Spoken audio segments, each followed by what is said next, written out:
Good evening friends. एक news channel news 24 अगर आप लोगों ने देखा हो तो शाम को 6 या सवा 6 बजे के करीब एक प्रोग्राम आता है जिसका नाम है माहौल क्या है। एक बड़े ही दिलचस्प व्यक्ति, उनके संवाददाता, वो जगह जगह जाकर के लोगों के व्यूज़ लेते हैं इस सरकार के बारे में, उनकी फंक्शनिंग के बारे में और देश का माहौल क्या है इसके बारे में।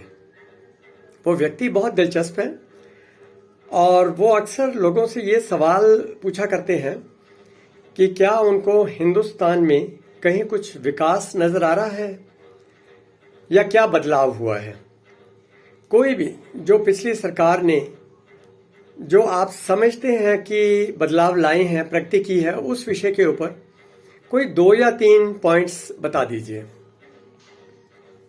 अब लोग कुछ तो मंदिर के बारे में बोलेंगे कि अयोध्या में मंदिर बन गया और वाराणसी में काशी विश्वनाथ का मंदिर बन गया, कॉरिडोर बन गया। लाइक ऐसी कुछ चीज़ें बता देते हैं, पर सारी चीज़ें उन लोगों को याद नहीं आती। और एक बहुत बड़ा कारण है कि पब्लिक मेमोरी बहुत शॉर्ट होती है। जब बुरे दिन बीत जाते हैं, अच्छे दिन आ जाते हैं, अच्छा समा होता है, तो उस पुराने वक्त को हम लोग भूल जाते हैं। ये अक्सर एक साधारण एक टेंडेंसी है ये एक। तो आइए आज हम चर्चा करते हैं कि देश में मेजर जो चेंजेस आए हैं वो क्या हैं। फर्स्ट ऑफ ऑल याद कीजिए, सन 2014 से पहले 2008 या 9 के बाद, रादर 2007 के बाद 2014 तक देश में माहौल क्या था।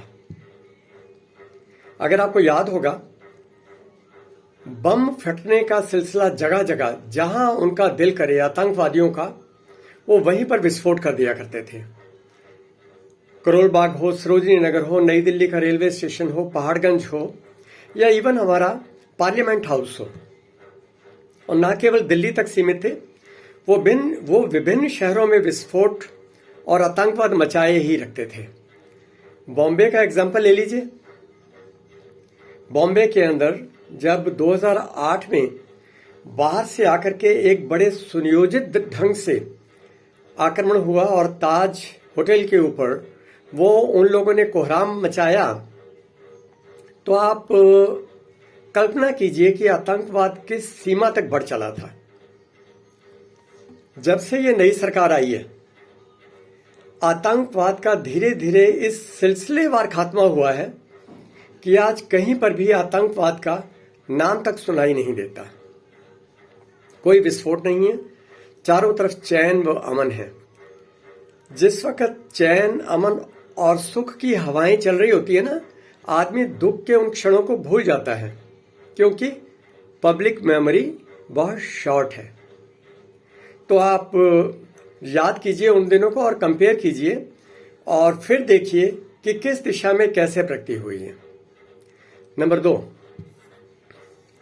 जैसा कि अभी मैंने जिक्र किया था कि बॉम्बे के अंदर जिस वक्त पाकिस्तान का वो सुनियोजित अटैक हुआ और बॉम्बे की टॉप पुलिस फोर्स मार दी गई, जिसमें उनके टॉप कमांडिंग ऑफिसर्स थे, हेमंत करकरे जैसे, इन सब को गोलियों से भून दिया गया और रेलवे स्टेशन के ऊपर गोलियां बरसाई गईं। तो हमारे तत्कालीन प्रधानमंत्री श्री मनमोहन सिंह जी बहुत विक्षिप्त हो गए थे ये सब सुनकर के, और उन्होंने हमारे तीनों ही सेनाध्यक्षों को बुलाया, थल सेना, जल सेना, वायु सेना, और उनको पूछा कि हम पाकिस्तान पे अटैक करना चाहते हैं और उसको सबक सिखाना चाहते हैं, तो हमारी सेनाओं की स्थिति बताइए और आपकी तैयारियां बताइए। तो तीनों ही सेना अध्यक्षों ने हाथ खड़े कर दिए थे कि सेनाएं इस वक्त बिल्कुल भी लड़ने की हालत में नहीं है। सारे हथियार और इक्विपमेंट्स पुराने हो चुके हैं, कोई भी ऐसी सामग्री नहीं है। अगर इस वक्त जंग होती है तो शायद हम लोग ना जीत पाए। बात टल गई। आज आप स्वयं देखिए, तीनों सेनाओं का नवीनीकरण हो चुका पूर्णतया। हिंदुस्तान की army, Indian army, Indian air force, Indian navy, नए नए शिप्स हैं और नए बैटल टैंक्स हैं और नए यान हैं, वायुयान, लड़ाकू फाइटर जेट्स। और इन सब सेना के नवीनीकरण के बाद में चाइना ने जब हिमाकत की कश्मीर के ऊपर अटैक करने की और असम के कुछ हिस्सों को ग्रैब करने की, तो आप स्वयं देख लीजिए उसका क्या हाल हुआ। 1962 का युद्ध, जो हमारे पुराने सीनियर सिटीजन्स हैं उन लोगों को तो बखूबी याद होगा। उस युद्ध के अंदर मात्र एक हफ्ते के अंदर, सिर्फ एक हफ्ते में चाइना ने हमारी सेनाओं का बुरा हाल कर दिया था। बहुत सारी जमीन हमारी कैप्चर कर ली। ये जो अक्साई चिन, कश्मीर का जो ऊपर का हिस्सा आज आप चाइना के पास देखते हैं, ये उसी वॉर का नतीजा है। कुछ नहीं हो पाया। हमारे जो थल सेना अध्यक्ष थे तत्कालीन, वो उनको इवन हार्ट अटैक हुआ उस हार से। और हमारे जो प्रधानमंत्री थे जवाहरलाल नेहरू, उनकी भी जो शांतिवादी की नीति थी उसको बहुत धक्का लगा और बाद में इसी वजह से ही वो बीमार भी पड़ गए और अंत में 1962 में युद्ध हुआ और 1964 में उन्होंने प्राण त्याग दिए। आज देखिए हमारी उन सेनाओं ने चाइना को किस तरीके से 2 साल से वहीं का वहीं रोक रखा है। अगर वो हमारे 20 सैनिक मारते हैं तो उनके 40-45 सैनिक उनके एरिया में जाकर के भारतीय सेनाएं मार के आती हैं। तो ये है आज की प्रगति का दूसरा निशान। और तीसरा देखिए, आप सभी जानते हैं पहले भारत में विदेशों का कितना नाम हुआ करता था और हमारी विदेश नीति और हमारी डिप्लोमेटिक रिलेशंस कैसे थे। आज हर एक मुल्क के अंदर हिंदुस्तान का नाम है। जहां पर भी हमारे प्रधानमंत्री जाते हैं, हिंदुस्तान की जय जयकार होती है और प्रधानमंत्री की जय जयकार होती है। क्या ये प्रगति का सूचक नहीं है? क्या ये एक बहुत बड़े बदलाव का सूचक नहीं है? यूक्रेन के साथ जब रशिया की वॉर हुई और यूक्रेन से स्टूडेंट्स को निकाला जा रहा था, जो इंडियन लोग फंसे हुए थे जो वहां काम कर रहे थे, जब निकाला जा रहा था, गर्व कीजिए इस बात के ऊपर कि हिंदुस्तान का झंडा उठा के पाकिस्तानियों ने अपनी जान बचाई। अचानक ऐसी क्या ताकत आ गई थी हिंदुस्तान के झंडे में? इसका मतलब कहीं तो तरक्की हुई है ना। आप उसको ना एक्सेप्ट करें, बात दूसरी है, वो आपकी इच्छा है, लेकिन प्रगति साफ मालूम पड़ती है।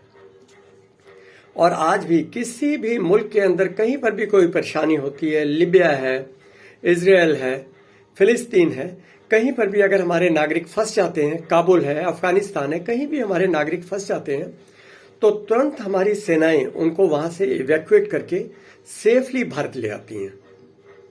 ये हमारी शक्ति का और हमारी नई विदेश नीति का परिणाम है। आगे चलिए। एक बहुत ही प्रसिद्ध अर्थशास्त्री ने कहा था कि अगर किसी देश का, किसी मुल्क का, अगर आपने प्रगति का पैमाना देखना है, पैरामीटर पर उसको जज करना है, तो उसके खेलों को देखिएगा। जो अंतर्राष्ट्रीय प्रतिस्पर्धाएं होती हैं, उसमें जो मेडल टैलीज होती हैं, उसमें उस मुल्क का नाम कहाँ होता है। आज आप स्वयं देख लीजिए, हिंदुस्तान का नाम टॉप पर आने लग गया है। 4-5 जो टॉप की टीमें होती हैं, जो टॉप के कंट्रीज हैं, उनमें हमारा नाम होता है। कोई भी गेम ऐसा नहीं है, पहले सिर्फ क्रिकेट हुआ करता था, आज क्या हॉकी, क्या वॉलीबॉल, क्या फुटबॉल, और ये आपका जो जेवलिन थ्रो है, देखिए कितना नाम हुआ है, और एथलेटिक्स में कितना नाम हुआ है। हर एक फील्ड में, निशानेबाजी हो, तीरंदाजी हो, लड़कियों की क्रिकेट है, लड़कियों के बहुत सारे गेम्स हैं, सब ने खेलों में बहुत नाम किया है। और इस सब का श्रेय जाता है वर्तमान सरकार को, जिसने क्रिकेट के साथ ही साथ बाकी खेलों को भी उतना ही बढ़ावा दिया। गौर कीजिएगा इस पे।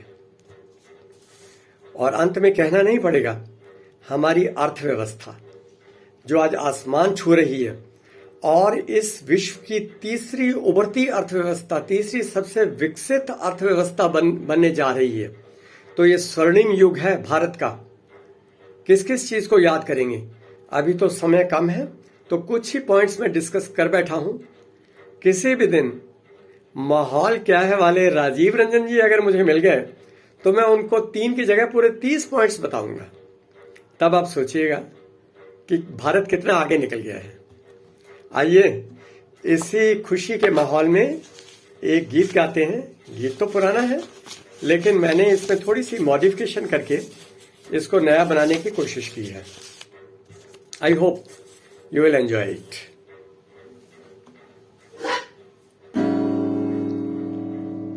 छोड़ो कल की बातें, कल की बात पुरानी, नए दौर में लिखेंगे मिलकर नई कहानी। हम हिंदुस्तानी, हम हिंदुस्तानी, हम हिंदुस्तानी, हम हिंदुस्तानी। चांद के ऊपर जा पहुंचा है देश हमारा, हर एक मुल्क में आज है परचम गर्व हमारा। चांद के ऊपर जा पहुंचा है देश हमारा, हर एक मुल्क में आज है परचम गर्व हमारा। जय जवान है, जय किसान है, जय वैज्ञानिक, हर एक फील्ड में आज है दिखती नई सी रंगत। नया खून है, नई जवानी है, नई जवानी। हम हिंदुस्तानी, हिंदुस्तानी।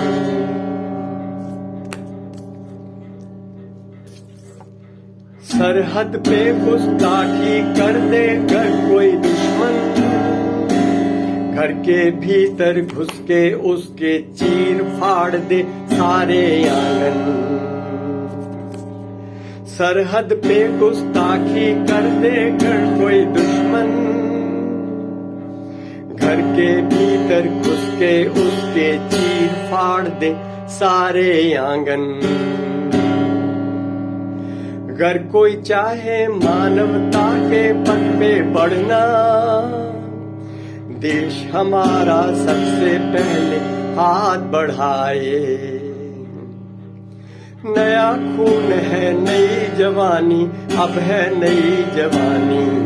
हम हिंदुस्तानी, हम हिंदुस्तानी। छोड़ो कल की बातें, कल की बात पुरानी, नए दौर में लिखेंगे मिलकर नई कहानी। हम हिंदुस्तानी, हिंदुस्तानी। जय हिंद।